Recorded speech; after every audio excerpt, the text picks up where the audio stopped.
Bonjour à tous et bienvenue sur France 24. Joe Biden est en Israël. Le président américain effectue sa première tournée au Moyen-Orient. Il a été accueilli à l'aéroport Ben Gourion de Tel Aviv par le président Isaac Herzog, président israélien, par le premier ministre également israélien Yair Lapid.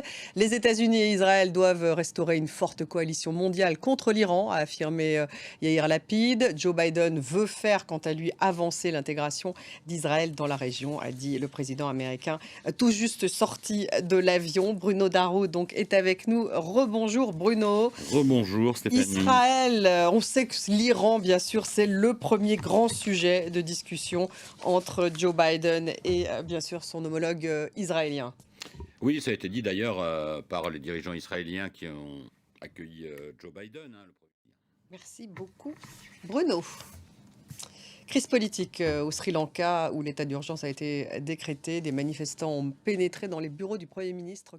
À Istanbul, des délégations d'Ukraine, de Russie et de Turquie vont tenter de lever les obstacles aux exportations de céréales ukrainiennes via la mer Noire. Mykolaïv, la grande ville du sud du pays proche du front, selon le chef adjoint de l'administration présidentielle, un hôpital et des bâtiments résidentiels ont été endommagés, a-t-il ajouté, dans le Donbass en tout cas. Les troupes russes avancent non loin de Bakhmout. Julien Cheïda. Dans les actualités au Royaume-Uni, 8 candidats sont donc officiellement en lice pour succéder à Boris Johnson. Seuls 2 d'entre eux seront sélectionnés pour le vote final.